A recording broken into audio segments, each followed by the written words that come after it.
Support comes from Missouri Forest Products Association, committed to sustainable and sound conservation of the state's forests, which support more than 41,000 Missouri jobs, resulting in a $10 billion industry. ChooseWood.com. Welcome to St. Louis on the Air. I'm Sarah Fensky. We talk a lot about the complications that parents deal with during this pandemic. But what about people caring for a loved one with dementia? Some of the issues are actually the same. Daycares are closed for children, well, so are adult day centers. Parents are feeling overworked and isolated as they multitask and juggle both work and giving care, well, so are caregivers for older adults. But some of the issues that affect families with an adult with dementia are unique. And joining us today to talk about some of them is Amy Sobrino. She's the Program Services Coordinator for Memory Care Home Solutions. That's a St. Louis-based nonprofit. They specialize in helping families that are dealing with these issues. So, Amy Sobrino, welcome to the show. Thanks, Sarah. So, Amy, I'm wondering, what first got you interested in dealing with issues of dementia and Alzheimer's and people dealing with these conditions? My grandmother actually had Alzheimer's. She was diagnosed when I was 10 years old. And so I really grew up being a care partner and support for her and with my family. And just saw how this disease affected my family and wanted to learn what were ways that other families were dealing with this and just ways to make it easier. And so growing up in central Illinois and more of a rural area, we didn't have as many services and supports as we do in St. Louis. And so being able to connect with groups like Memory Care Home Solutions was just really life-changing, knowing that there are programs and services that can make life better for people living with dementia as well as their families. So Memory Care Home Solutions, that's the nonprofit that you now work for, working with these same patients that are just like what you grew up seeing in your family. I'm hoping you can give us just a bit of an overview. What are some of the main services that they provide for families? Absolutely. So we have occupational therapists and social workers on our team. And like me, most of us do have some kind of personal connection to dementia. Our founder, Lisa Barron, actually created Memory Care Home Solutions because of her caregiving experience. Whenever she was caring for a loved one, she and her family really didn't know where to turn for guidance and training. And so that was the thought in mind whenever we were created. And so all of our clinicians are trained in 3 different evidence-based programs that look at how we can train and support care partners in how to change their communication, setting up the home environment for safety and functioning, and then also looking at how we're structuring the activity and routine to promote independence for someone living with dementia. And you use the term care partner. I understand you use that very intentionally. Most of us are familiar with the term caregiver. What's the difference there with care partner? Right. So you might hear care partner and caregiver used interchangeably.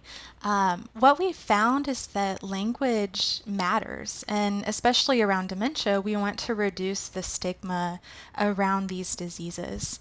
And so care partner is a newer term that really promotes the respect and dignity for people living with dementia, that they're able to highlight what's important to them and what is meaningful in the support that they want and the care that they receive.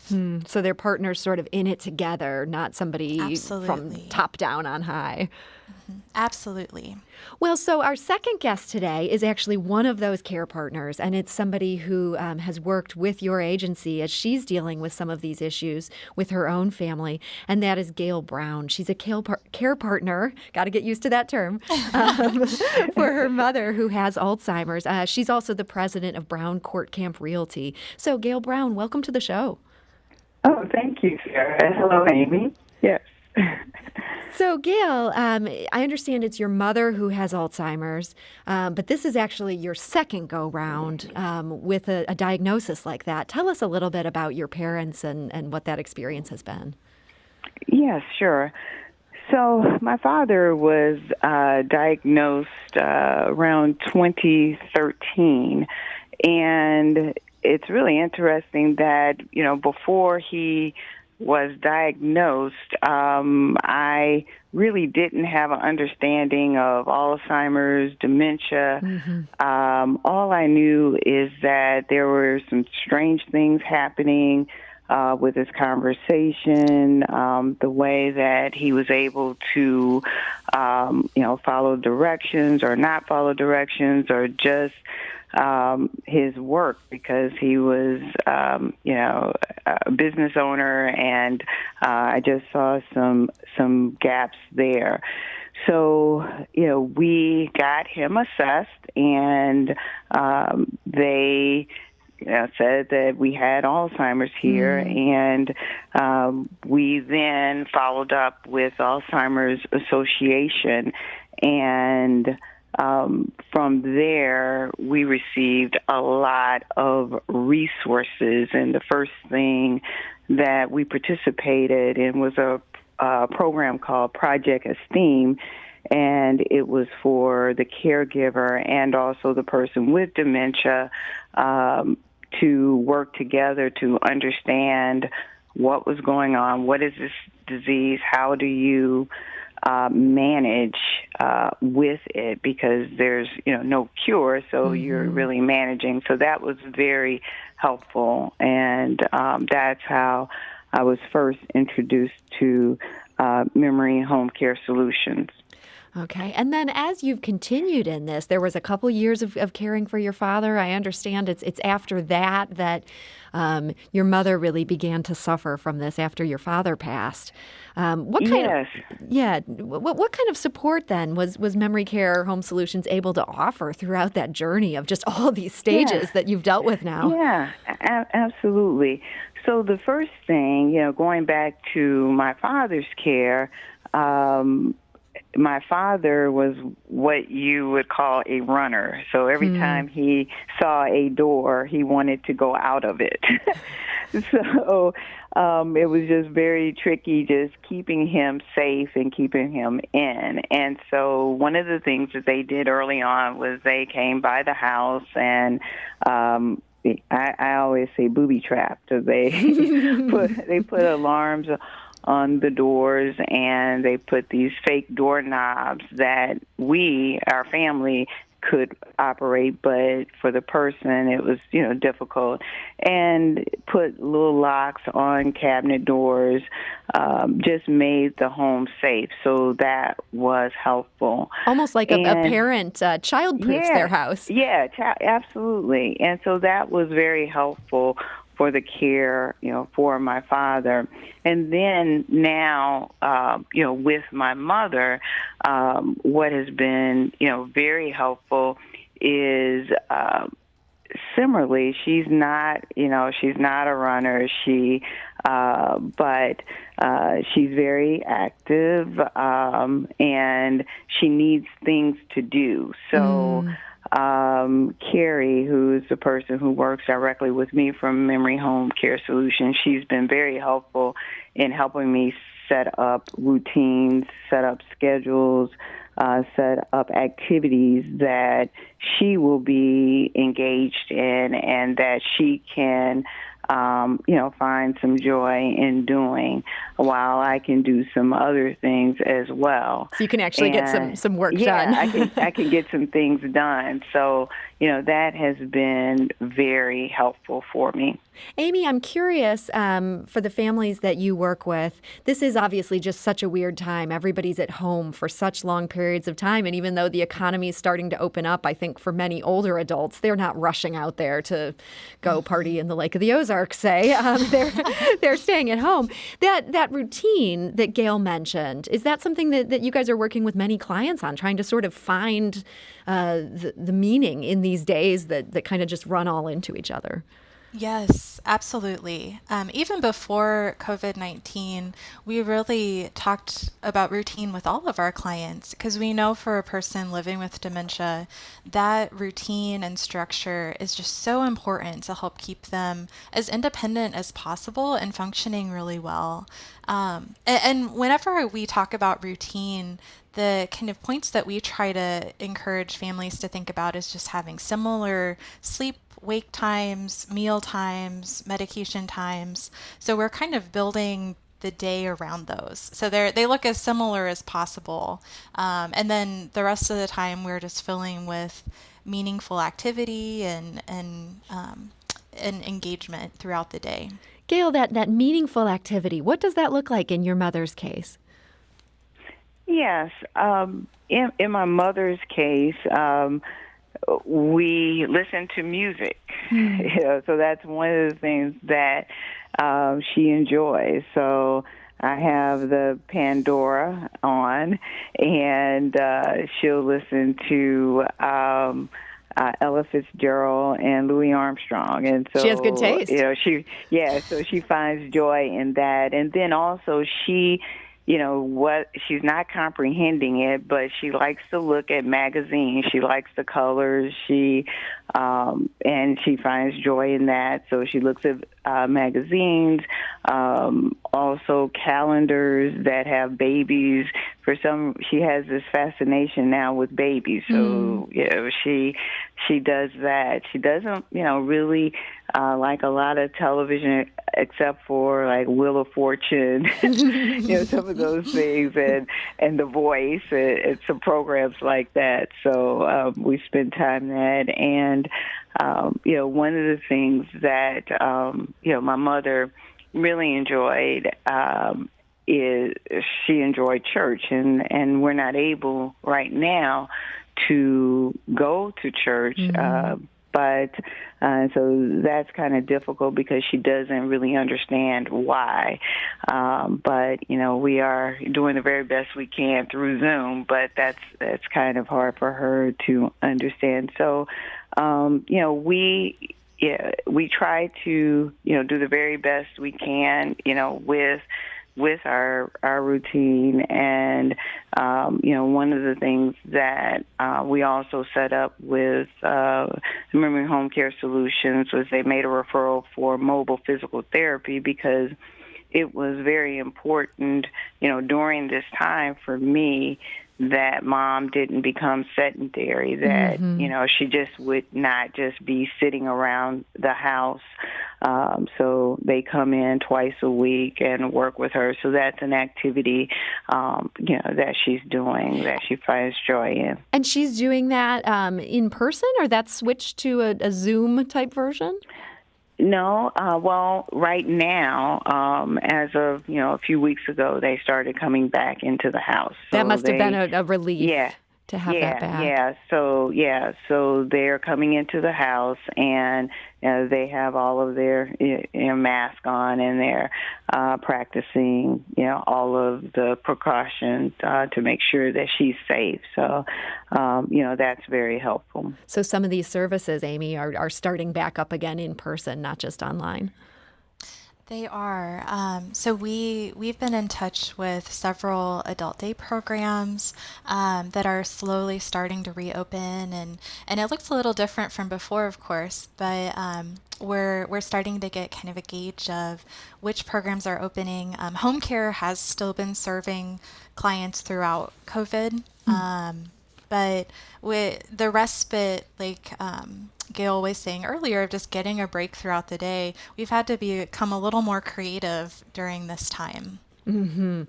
We're talking to Amy Sobrino. She's the Program Services Coordinator for Memory Care Home Solutions. That's a local nonprofit that assists families caring for someone with dementia. We're also talking to Gail Brown, who cares for her mother, Dolores, who suffers from Alzheimer's. We need to take a quick break, but if you've been listening to our conversation and you want to join us after that, if you have a question or if this is something you're experiencing yourself, give us a call, 314-382-8255. That's 382-TALK. You can also send us a tweet at STL on air or email us at talk@stlpublicradio.org. And we will be back to continue this conversation in just a moment. This is St. Louis on the Air on St. Louis Public Radio, 90.7 KWMU. Support comes from the Missouri Forest Products Association, committed to conservation and careful management of the state's forests to make them more resilient and better habitats for wildlife. ChooseWood.com. And now back to our conversation. We're talking to Amy Sobrino. She's a licensed social worker and the program services coordinator for Memory Home Solutions. That's a nonprofit right here in St. Louis. They help families dealing with Alzheimer's and other forms of dementia. We're also joined today by Gail Brown. She's the president of Brown Court Camp Realty. The reason she's here today is that she is a care partner for her mother who has Alzheimer's. Now, before the break, Gail had mentioned that her mother had kind of a limited understanding of why she couldn't go in person to church anymore. And Amy, that made me wonder about the clients that you guys deal with, how much understanding they have of what's going on out there. You know, we had talked a few days ago to some directors of local daycare centers for kids, and they talked about trying to get kids used to seeing those masks. Is that also something that requires some finessing when it comes to the older adults that you deal with? Absolutely. Since there are kind of various stages of dementia, it really comes down to kind of each individual, kind of what their capacity is to understand kind of where we are. One of the biggest rules we talk about with communication with our clients is that we can't rationalize and reason with someone living with dementia. It's a lot of in the moment, and the facts and information don't especially matter. And so it's challenging during this time because if we're trying to present the facts and say we can't go outside, we have to wear a mask, you have to wash your hands, that might not stick as much and make as much sense as if we just help someone say, oh, I'm going to wash my hands now. Here's soap for you too. And so rather than trying to explain it, we're just doing it and not giving as many facts. That's interesting. They don't necessarily need to know the whole backstory. Gail, have you found that with your mother, that sometimes it's easier just to sort of present things as a fait accompli? Absolutely. With my mother and her stage of dementia, at this point, she does not understand what's going on with the mask. You know, an example is we, went over to see my sister. I had to drop something off to her, and my sister came to the car, and she had on a mask, and my mother said, take off that mask. She wanted to see her face. Didn't really understand that. Now, every once in a while, we have the radio on, we have the TV, and she hears this over and over again. But what she also picks up is the message of death, and then she thinks about funerals and are we going to a funeral? So I try to minimize that kind of information.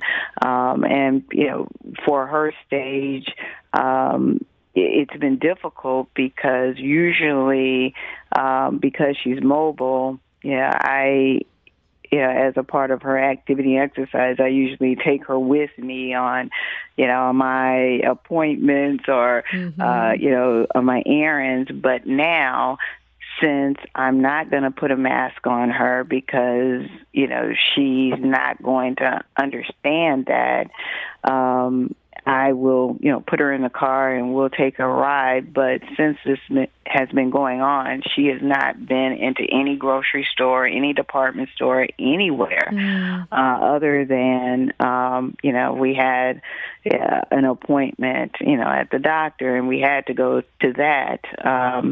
But other than that, we have not been anywhere. So that's been difficult. And Gail, I imagine that's also been difficult for you. You have errands you need to run, and normally it might feel like a nice excursion for your mom to get out of the house with you. Now instead she can't come. How are you dealing with that? Yeah. Well, fortunately, I still have, one person that comes in. I worked with the in-home health care company, and we talked about still continuing a service for about 20 hours a week, and that's what I have is 20 hours a week. So during those 20 hours are the times that I get out, and I'm in real estate, so you have to get out there. Do some real estate business. Of course, that business has been modified as well. but run errands, to go to the grocery store, do the things that I need to do during that time. Before the pandemic, I felt like I had a rhythm in the schedule because I had adult daycare, I had the in-home health care, I had church, I had extended family, I had church family. I had all of these partners with me in caregiving, and without it, it's a little overwhelming because you're doing everything. You think about when you're going to adult daycare, that's taking care of 2 meals even, but now that you don't have that, you're doing all 3 meals and you're making sure everything is taken care of. So then you have more dishes, on and on and on. So it's difficult, but we're managing. Amy, from the people that you work with, are you hearing a lot of that same refrain, that this is just kind of, it's just added this pretty big burden onto the care partners? Absolutely. I think COVID-19, this has been a chaotic and uncertain time for everyone. But for especially our clients, it throws that kind of uncertainty into each day even more. And that's why with all of our clients, we've really emphasized that you're doing a great job of caring for the person living with dementia, for your loved one, but you need to care for yourself too, and make sure that you are just as important in your health and your well-being. And so we've talked a lot about the respite options, online support groups, counseling, talking with their doctor about anxiety and depression medication, because it's very important that physical and mental health are a top priority. So Amy, if people reach out to Memory Care Home Solutions and they get started on that process of working with you guys, it sounds like that's a big part of what you do. You're not just providing tips for how to care with this loved one, you're also providing tips on how to care for yourself. Absolutely. So since we're an interdisciplinary team, our occupational therapists are really kind of the hands-on looking at the routine, how we can modify kind of the daily activities and train the care partner on that. The social workers focus more on kind of stress management, caregiver, care partner well-being, and really looking at how we're adjusting to this new role. Because it's a lot of change, a lot of grief, but we firmly believe that there are good moments, joy, and happiness in being able to highlight the independence and abilities of someone living with dementia.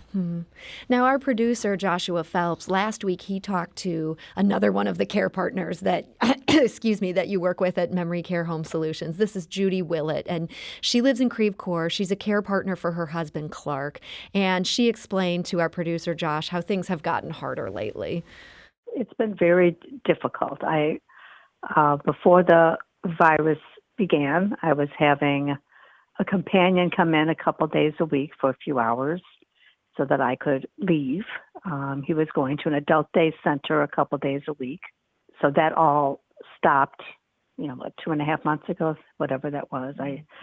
So it's just been Clark and myself setting up our own routine completely. So yes, it's very, I feel for the parents with their children. It's sort of the same kind of format. You're there 24/7 taking care of what needs to happen. For Clark, he likes one-on-one, so it's a lot of entertaining and doing puzzles and coaching him. So yes, it has impacted me tremendously. Fortunately, we can still take short walks from the house, so we do that, and we take drives. But, as many people, I have, fortunately for Instacart and Shipt, those have worked because I can't take him and I would not take him into any store. I wasn't doing it beforehand, and I certainly would not do it now. And that, again, is Judy Willett of Creve Coeur, some similarities to what Gail had described. Judy also told us how she gets through this. I do it hour by hour in my mind because some hours are more intense than other hours. And I have to feel that if, Clark is very agitated at one point, it will pass and I can redirect him and focus him on something else that will be better for both of us. I like to control things, and I have to step back from controlling this. So I think just taking as much step by step and being able to disengage yourself, but that's really hard when you're working with a loved one. And that, again, is Judy Willett of Creve Coeur. Gail, that idea that Judy described of sort of surrendering to your own lack of control, is that something that resonates with you at this point in time? Yes, absolutely. I was just listening, to her and saying, well, yeah, that's it exactly.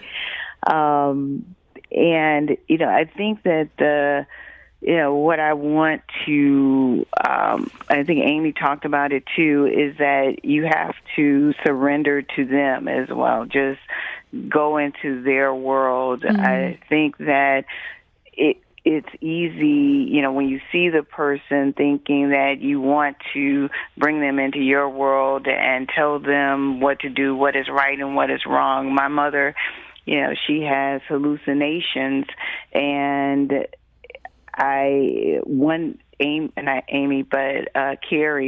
from Memory Home Solutions, she was helpful in sharing with me that, that is her reality. That's what she sees. Go with it. Mm-hmm. Don't fight it. Just let her be her. And as long as she is not harming herself or harming others, it's okay. And so, we enjoy the people who come and visit us on a regular basis. So we're really not in the house alone, because my grandmother's here, my deceased father's here, her brothers are here. A lot of people come into the house on a regular basis. They're all in contact with her, yeah, huh? Yeah, and we all entertain them and stuff. So, what I found is that, you have to go with the flow and realize that, it's not going to be a perfect day. The things that you planned, don't be upset when plans don't go your way, because they won't. But you just have to take a deep breath and, just go with it. And what is, I always think, okay, well, what is the worst thing that could happen? As long as we're safe and, people are okay, I'm just learning to just say it's all right. Boy, that's some great advice, and what a great note to end on. Amy, one last question for you, and that is, if someone is listening to this and they suspect that a family member is dealing with this, might have Alzheimer's, they don't yet have the diagnosis, what is the advice you'd want to leave them with here today? So I would say, especially for people that we might be starting to notice some changes or be very early in the disease process. There's so much power in being able to build your support team now and be able to connect with professionals like us and other people going through the same journey. And so I think even reaching out and having a conversation now is so powerful, because that knowledge can really make a difference. And just helping you feel supported.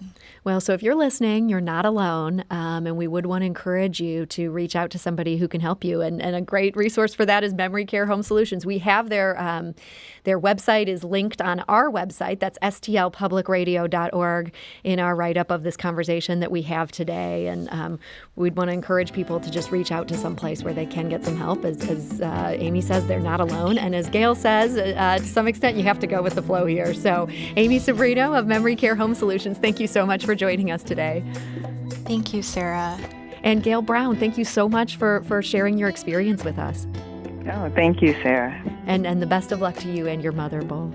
This is St. Louis on the Air on St. Louis Public Radio, 90.7 KWMU.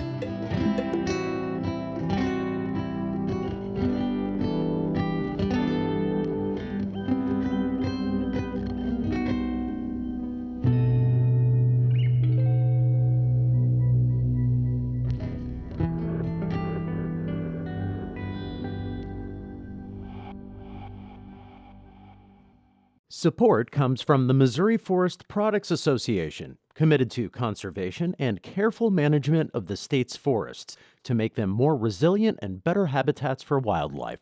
ChooseWood.com.